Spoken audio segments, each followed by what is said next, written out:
Hello, ladies and gentlemen. How are you doing? Summer's over and it's football season, so you know what that means.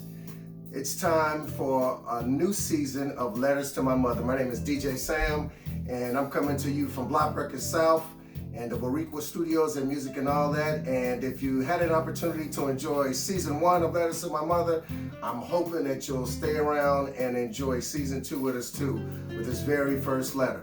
And we're gonna get right to it. This music right here, this is from an artist by the name of Robin. The song is called Upgrade. He's from right here in the Chicago area. So if you get an opportunity, it's available on Spotify, all digital outlets. Check that out, Upgrade by Robin. Right now, I wanna got the chair here, so that means I have a guest. Right now, I wanna bring into the studio as my very first guest for this season, a young lady who was referenced a lot in season 1. On a lot of the Letters to My Mother, I referenced my young niece, Rena. I will be talking about Rena this, Rena that, and she was like my daughter. So, ladies and gentlemen, no longer a young girl, but still my little princess, I want you all to welcome into the studio and the chair, Shirenna McDuffie, my niece. Why you have to say my name like that? Hi. That's Rena, y'all. Hey, she said, why I have to say her last name like that? Why you don't make your last name? Yeah, but gee. It's McDuffie. I know. Yeah. I knew your daddy. And your mama. Oh, Steve McDuffie, you knew him? Yeah, and your mama. Oh. Yeah, she was a What McDuffie was her too. name? Denise? No, 2. I call her 2. 2? Yeah. Oh!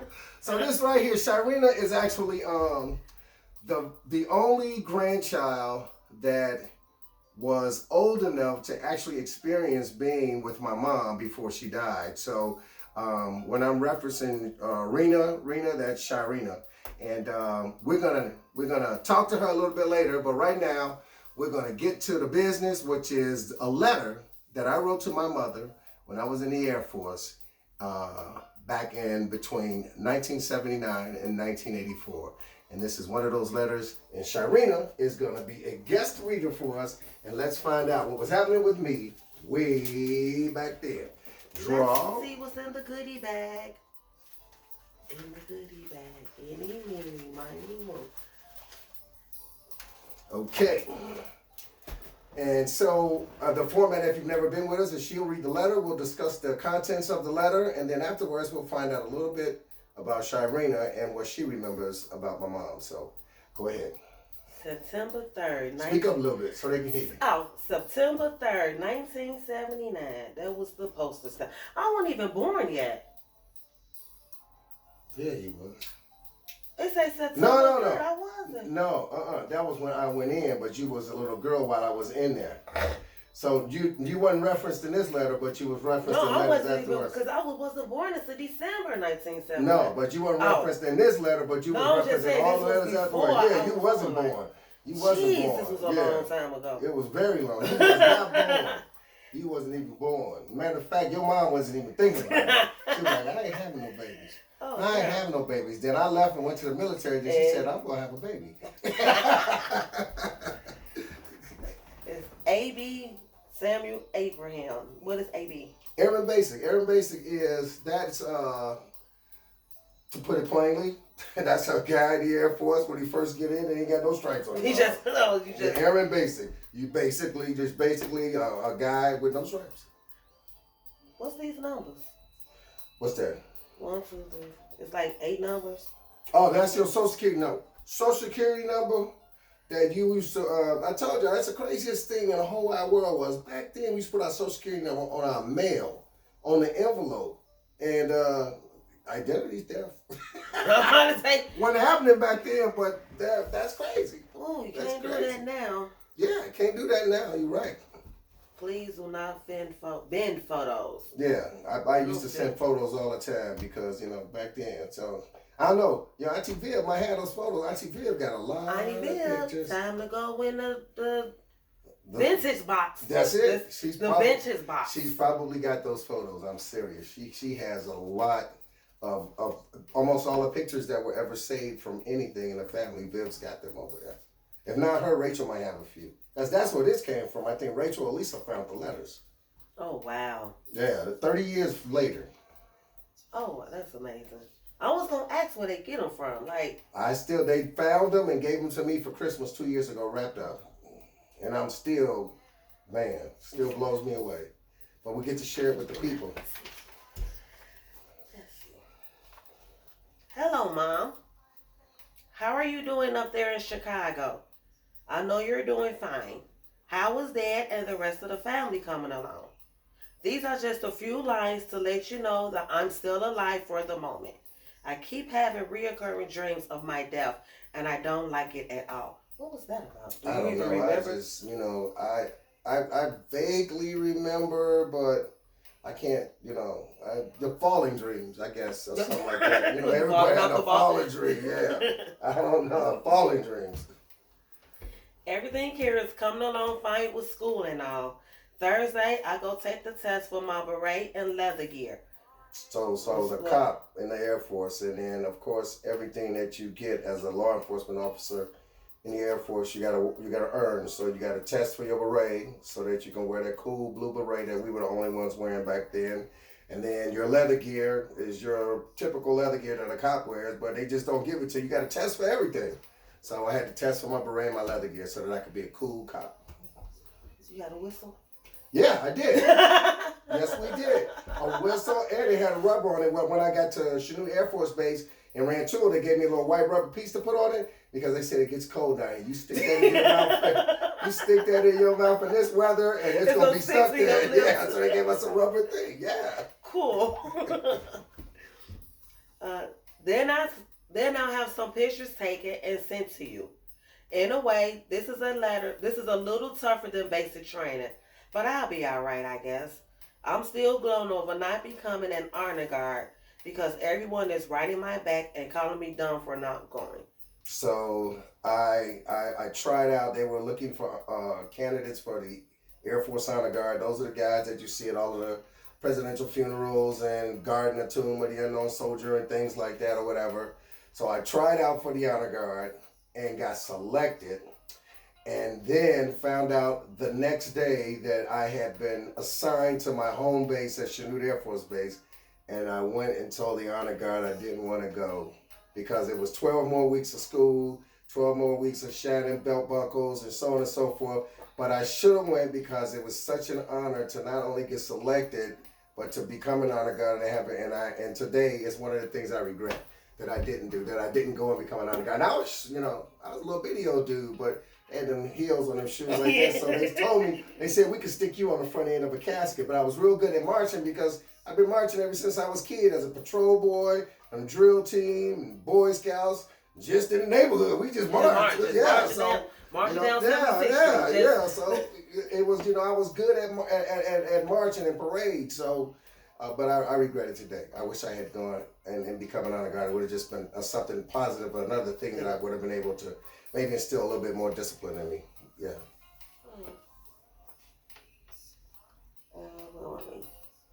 Okay, so however, I tell them that it was mighty funny that such a small guy like me outranked all of them. However, I tell them that it was mighty funny that such a smart guy like me outranked all of them and made it when most of them didn't even try out. Were you like the smallest of them all? Yeah, I was pretty small. I was like 5'7" and a few inches when I went in. Oh, short. Yeah, I'm only 5'8" and a few inches now, so. I'm wide. I'm short though. They get mad at me and call me. Small. They did call me the N-word. Oh, they called you the N-word. Yeah, they did. That wasn't nice of them. Oh, they half of them didn't even know. They thought it was cool, I was like, yeah, okay, we'll find out afterwards and tonight when the T.I. leave how cool that is. But I didn't let that bother me because they're scared of me, even this 6'3" guy. Because they think I'm a born Chicago thug. You East Side. That's the truth, though. Hey, check this out. These people thought that Al Capone's people still ruled Chicago, and everybody that came from Chicago was a gangster. One of the things that they used to do back there, you say you from Chicago, they go, Chicago, Al Capone, right. I'm like, yeah. play with me if you want to. Yeah, that's right. Now you know Rat-a-tat-tat, sucker MC. So it was kind of crazy that these people, some people came. I met a guy who had never met a black person before, ever in his entire life. Never, but he came from the mountains, and he said, and his name was Brank. Brank, if you're still out there, man, I love you, dude. We had a great time. He said, he came from the Appalachian Mountains or whatever. He was like, I ain't never met a colored person in my entire life. See, he was still calling us colored. Yeah, and I was like, no, black is okay. Well, I mean, I didn't want to say that. That sounded kind of bad. I didn't want you to whip me black and blue. So, but me and him became the best of friends, and this dude was really, really cool. And we used to call him Cowboy. And I think Auntie Viv might still have that picture of him. He was just, but he had never, quite a few of these guys had never, ever met a black person until they came to basic training and met us. Yeah, it was like only probably about maybe 12 of us in a flight of 30. So, but they had never met a black person.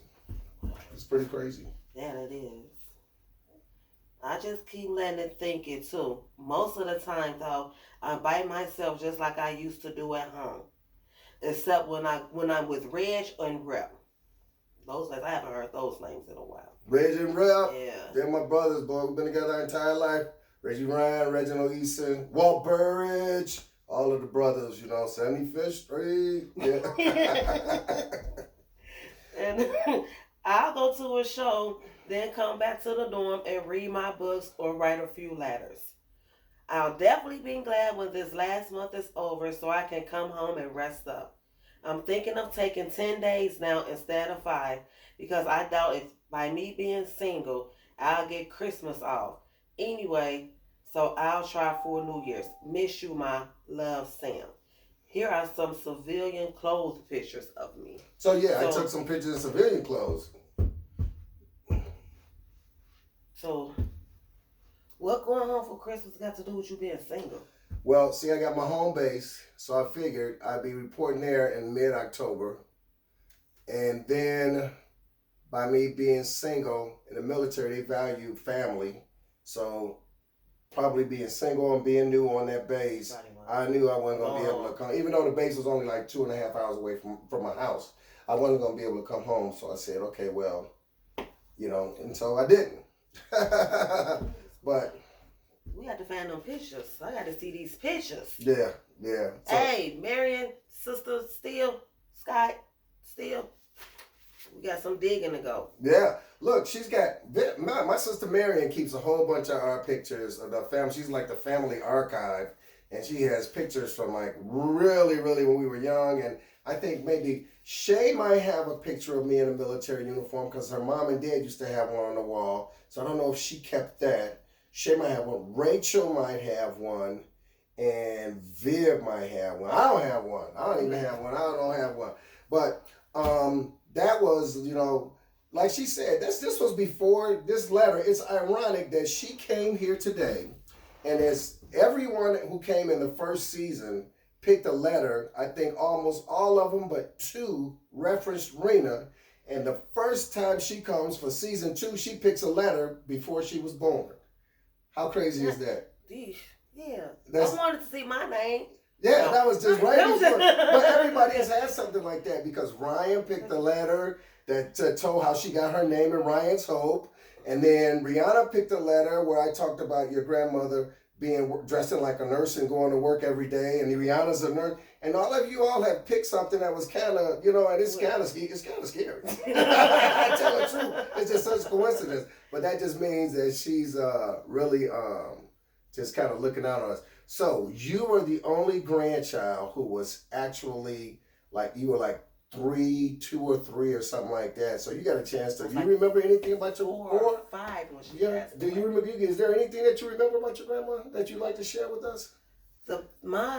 The main memories that I have of her to this day, and I think about it every time I try to watch The Twilight Zone. Oh, really? She used to sit on the couch with her cup of coffee. And the TV used to sit right in the little corner by her bedroom door. Yes. Yeah. You're absolutely right. Yeah, you're right. You watch The Twilight Zone. Wait a minute, she has you watching The Twilight Zone? Yeah. And you was what, 4 or I was 5 like years old? 4, 3, 4. And you was watching the Twilight Zone. I was watching the Twilight Wow. Zone. So now, do you watch old Twilight Zone? Yes, I do. It got to be the black and white ones, the old school ones. And I remember this one episode, and like this one Twilight episode, and I haven't seen this since. But this lady was pregnant, and at the end they had to do a C-section to get the baby out of her. No, that wasn't one. That's another one. Yeah. But this other one is the lady was at a hotel room. And they had a little door, and this little monster used to come out the door and mess with her while she was trying to go to sleep. And just so happened this night, I fell asleep on the couch, and I had to pee. So I had to get up and go to the bathroom. Now, man, you got to go through the dining room because the bathroom was in the kitchen. But she had a table sitting right there in the middle of the kitchen. She is actually relaying the way the house was laid out. So this is something. I thought she might not remember much. Go ahead. Yeah, so as I get to that threshold from the dining room to the kitchen, I see that little monster that was in the Twilight Zone sitting on top of the kitchen table. So I wipe my eyes like, okay, I'm tweaking. Then I seen it jump off. At 4 years old. But it jumped off the table, man. I never made it to the bathroom. Wow. I ran in the room and got in the bed with Grandma and Grandpa Popsicle. I lay right in the middle of them.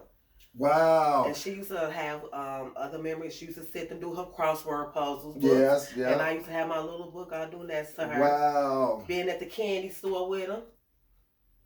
Wow. That's something. Now, she right here is the first grandchild that's been able to actually give you guys an idea of what it was like to be. And she just described the inside of the house perfectly. I never heard the story about her and the little man, but for her to remember that my mom was an avid watcher of the Twilight Zone or whatever. I mean, all of us got a little sci-fi in us, love of sci-fi in us. All of us like sci-fi and horror movies and stuff. Love it. Because that's how it's part of our DNA. You know, I think the older you get, like your mom and I get older, like, we're not too big on the horror now, but I watch some sci-fi. But that's Twilight Zone and the Night Gallery, and she used to be watching that all. Yeah. So, tell the people what you have in common with your grandmother more than anything. You're not going to believe this. We both have 7 kids. You heard her right. right. 7 kids. The only difference is she had a boy and I didn't. She has 7 girls, 7 amazingly beautiful young ladies. And I used to always tease her and say, what are you trying to do? Break your grandmother's record. She has 7 stepdaughters, beautiful little Christian princesses. And wait a minute. All of their names begin with SH. So I won't even get her to go through it right now because y'all heads going to be going like this. But I call them the quiet kids because they all begin with shh. Like her, Shirenna, and her sister, Chanel. And the rest of them, all their names. The sisters. The Shamats. Yes. But they're beautiful girls. And like their mother, my niece. See, my niece was like, she called me daddy uncle because she was like my very first daughter before I had real daughters. This was like my daughter right here. Even to the point where in her teenage years, she came and lived with me for a little while. But she calls me daddy. I call her my daughter niece, and she calls me her daddy uncle. And as you can see, she's as beautiful and as wonderful as can be. And I'm just so thankful that she stopped by to be with us. And so this is the very first episode of Letters to My Mother, Season 2. So I'm going to be putting, so you can keep up, it'll be Season 2, Episode 1. So you all make sure that you let somebody know if they've never tuned in before to tune in, catch all the episodes of Letters to My Mother. We'll have more guest readers. I'll be doing some on my own. Look for new music that's out right now from the starting lineup. Catch and Raised, Day Drinking from the starting lineup featuring my daughters, Rihanna and Ryan. Some hot music that's coming out. New Orleans Bow and Booty Bounce. My nephew, Don Diego, has got a new movie that he's working on. I mean, everybody. Ryan actually has a dance academy now. Everybody's got something that they're working on. They're a really talented family. Shirenna, don't look for her to have any more children. And we love you all and want to thank you for tuning in to Letters to My Mother. Like I always say, God bless. Much success in Jesus' name. Peace.